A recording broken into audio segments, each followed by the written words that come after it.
ಹುಬ್ಬಳ್ಳಿಯಲ್ಲಿ ಕರಸೇವಕರ ಬಂಧನ ವಿರೋಧಿಸಿ ಬಿಜೆಪಿ ರಾಜ್ಯವ್ಯಾಪಿ ಪ್ರತಿಭಟನೆ ಮಾಡ್ತಾ ಇದೆ. ಅದೇ ರೀತಿ ಚಿಕ್ಕಮಗಳೂರಿನಲ್ಲೂ ಅಷ್ಟೇ ಮಾಜಿ ಶಾಸಕ ಸಿಟಿ ರವಿ ಕೂಡ ಪ್ರತಿಭಟನಾ ನಿರತರಾಗಿದ್ದಾರೆ.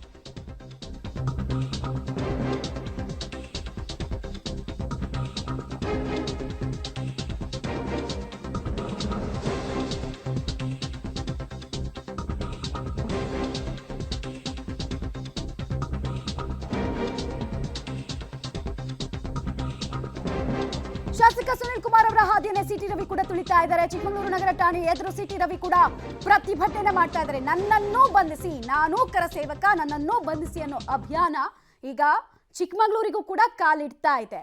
ಈ ಮೂಲಕ ತಾವು ಕೂಡ ಇದನ್ನ ವಿರೋಧಿಸ್ತೀವಿ, ರಾಜ್ಯವ್ಯಾಪಿ ಪ್ರತಿಭಟನೆಯಲ್ಲಿ ತಮ್ಮದು ಕೂಡ ಸಾಥಿರುತ್ತೆ, ಜಿಲ್ಲೆಗಳಲ್ಲೂ ಇದರ ಕಿಚ್ಚು ಜೋರಾಗಿ ಹಬ್ಬಲಿದೆ ಅನ್ನೋ ಸಂದೇಶವನ್ನ ಸಿಟಿ ರವಿ ಕೂಡ ಕೊಡ್ತಾ ಇದ್ದಾರೆ.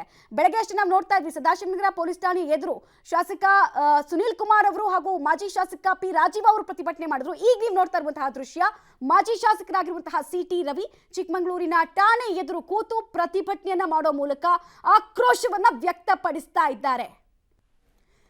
ಸಿಟಿ ರವಿ ಅವರ ಪ್ರತಿಭಟನೆಯನ್ನ ನೀವು ಗಮನಿಸ್ತಾ ಇದ್ದೀರಾ. ಯಾವ ರೀತಿಯಾಗಿ ಪ್ರತಿಭಟನೆಯನ್ನ ಠಾಣೆಯ ಮುಂದೆ ಏಕಾಂಗಿಯಾಗಿ ಕೂತು ಮಾಡೋ ಮೂಲಕ ತಮ್ಮ ಆಕ್ರೋಶವನ್ನ ಧಿಕ್ಕಾರವನ್ನ ಕೂಗ್ತಾ ಇದ್ದಾರೆ. ದೊಡ್ಡ ತಲೆನೋವನ್ನಂತೂ ಕಾಂಗ್ರೆಸ್ ಸರ್ಕಾರಕ್ಕೆ ತರ್ತಾ ಇದೆ. ಜನವರಿ 22ಕ್ಕೂ ಮುಂಚೆನೆ ಕಾಂಗ್ರೆಸ್ ಸರ್ಕಾರ ಅನಿವಾರ್ಯವಾಗಿ ಆರೋಪಿ ಸ್ಥಾನದಲ್ಲಿ ನಿಲ್ಲುತ್ತಾ. ಹಾಗಾದ್ರೆ ಜನರಲ್ಲಿ ಒಂದು ಸಂದೇಶವನ್ನ ರೂಪಿಸೋ ನಿಟ್ಟಿನಲ್ಲಿ ಓಕೆ, ಈಗ ನೀವು ನೋಡ್ತಾ ಇರುವಂತಹ ಈ ದೃಶ್ಯ ಠಾಣೆಯ ಎದುರುಗಡೆ ಎಂಟ್ರಿ ಆಗುವಂತಹ ದೃಶ್ಯ. ಬರ್ಬೇಕಾದ್ರೆ ಅವ್ರ ಕೈಯಲ್ಲಿ ಒಂದು ಪೋಸ್ಟರ್ ಇದೆ. ಈ ವಿಚಾರವಾಗಿ ಡೀಟೇಲ್ಸ್ ಕೊಡ್ತಾರೆ ನಾರಾಯಣಗೌಡ. ಈಗ ಸದ್ಯಕ್ಕೆ ಸ್ಟೇಷನ್ ಮುಂದೆ ಏನಾಗ್ತಾ ಇದೆ ಅಂತ ಸಿಟಿ ರವಿ ಅವರಿಗೆ ಸಾಥ್ ಕೊಡೋ ಕೆಲಸವನ್ನ ಇತರೆ ಬಿಜೆಪಿ ಕಾರ್ಯಕರ್ತರು ಮಾಡಿದ್ದಾರಾ? ಅವರಂತೂ ಏಕಾಂಗಿಯಾಗಿ ಕಾಣಿಸ್ತಾ ಇದಾರಲ್ಲ ನಮ್ಗೆ.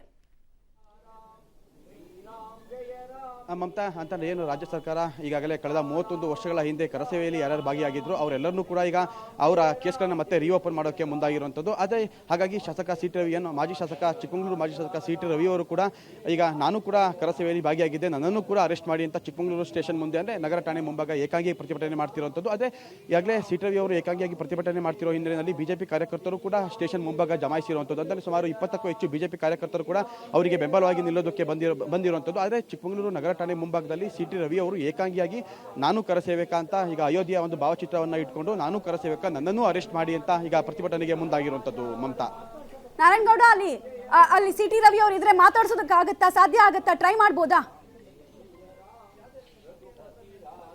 ಒಂದು ನಿಮಿಷ ಮಮತಾ, ಅಂತಂದ್ರೆ ಒಂದು ಪ್ರಯತ್ನ ಮಾಡಿ ನೋಡ್ತೀವಿ.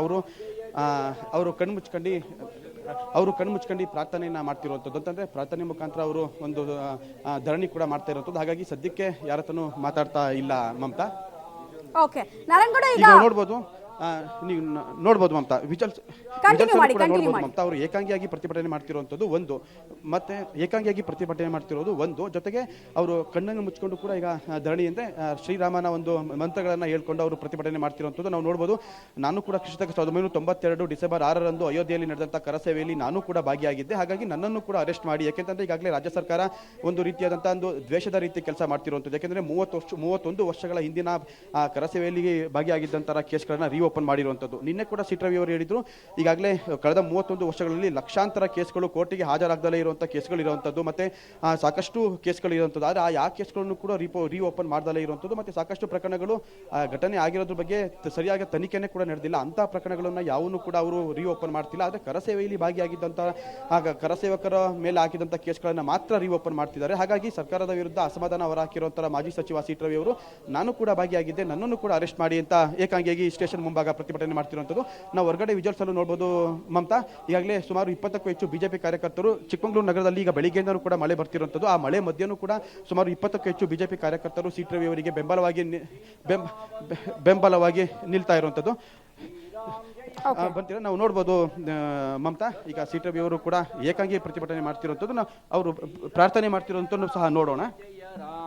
ಸುಗ್ರೀವ ರಕ್ಷಿತ ರಾಜಾರಾಮ್ श्रीराम जय जय राम, श्रीराम जय जय राम, रघुपति राघव राजा राम, श्रीराम जय जय राम, रघुपति राघव राजा राम, दशरथ नंदन राजा राम, श्रीराम जय जय राम, सीता वल्लभ राजा राम, ದಶರಥನಂದನ ರಾಜಾ ರಾಮ್ ಕೌಶಲ್ಯತನಯ ರಾಜಾ ರಾಮ್ ಶ್ರೀರಾಮ್ ಜಯ ರಾಮ್ ಜಯ ಜಯ ರಾಮ್ ದುಷ್ಟ ಶಿಕ್ಷಕ ರಾಜಾ ರಾಮ್ ಶಿಷ್ಟ ರಕ್ಷಕ ರಾಜಾ ರಾಮ್ ಶ್ರೀರಾಮ್ ಜಯ ಜಯ ರಾಮ್ ರಘುಪತಿ ರಾಘವ ರಾಜಾ ರಾಮ್. ಹುಬ್ಬಳ್ಳಿಯಲ್ಲಿ ಕರಸೇವಕರನ್ನ 31 ವರ್ಷದ ನಂತರ ವಿನಾಕಾರಣ ಬಂಧನಕ್ಕೆ ಒಳಪಡಿಸಿದೆ. ಹಾಗಾಗಿ ನಾನು ಕರಸೇವಕ, ಹಾಗೆ ಬಂಧಿಸೋದಿದ್ರೆ ನನ್ನನ್ನು ಬಂಧಿಸಿ ಅಂತ ನಾನೇ ಬಂದಿದ್ದೀನಿ. ನಾನು ಅಯೋಧ್ಯೆ ಕರಸೇವೆಗೆ ಹೋದವನು, ಬಂಧಿಸ್ಬೋದು.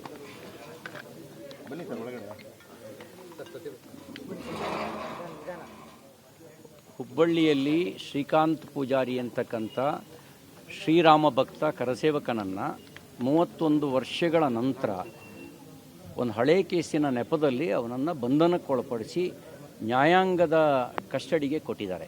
ಇದರಲ್ಲಿ ಒಂದು ದುರುದ್ದೇಶ ಇದೆ. ರಾಮಭಕ್ತರನ್ನು ಘಾಸಿಗೊಳಿಸ್ತಕ್ಕಂಥ, ರಾಮಭಕ್ತರಿಗೆ ಅಪಮಾನ ಮಾಡ್ತಕ್ಕಂಥ ಒಂದು ದುರುದ್ದೇಶ ಇದರಲ್ಲಿ ಕಾಣ್ತಾ ಇದೆ. ಹಾಗಾಗಿ ಅಯೋಧ್ಯೆಯ ಕರಸೇವಕರನ್ನೆಲ್ಲ ಬಂಧಿಸುವಂಥ ನೀತಿ ಸರ್ಕಾರದಿದ್ದರೆ ನಾನು ಅವರಿಗೆ ನೆನಪು ಮಾಡಲಿಕ್ಕೆ ಇಚ್ಛಿಸ್ತೇನೆ. ನಾನೂ ಕೂಡ ಕರಸೇವೆಗೆ ಹೋದವನು, ಕರಸೇವೆಯಲ್ಲಿ ಭಾಗಿಯಾದವನು. ಮಂದಿರ ನಿರ್ಮಾಣ ಮುಗಿಯ ಹಂತಕ್ಕೆ ಬಂದಿರತಕ್ಕಂಥದ್ದು ನಮಗೆ ಜೀವನದ ಒಂದು ಆನಂದದ ಸಂಗತಿ. ನೀವು ಕರಸೇವಕರನ್ನ ಬಂಧಿಸುವ ನೀತಿ ನಿಮ್ಮದಿದ್ದರೆ ನಾನು ಕರಸೇವಕ, ನನ್ನನ್ನು ಬಂಧಿಸಿ ಅಂತ ಇವತ್ತು ಠಾಣೆಗೆ ಬಂದಿದ್ದೇನೆ.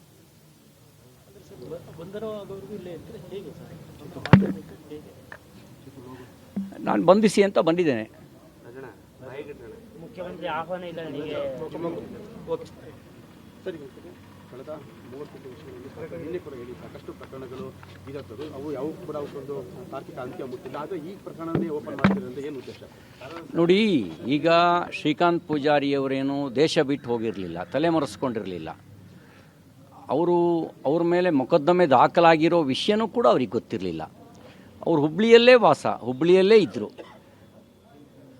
ಪೊಲೀಸರ ಮಾಹಿತಿ ಪ್ರಕಾರನೇ ವಿವಿಧ ಪ್ರಕರಣಗಳಲ್ಲಿ ಅವರನ್ನು ಬೇರೆ ಬೇರೆ ಕೇಸ್ ಹಾಕಿದ್ದೀವಿ ಅಂತ ಹೇಳಿದ್ದಾರೆ.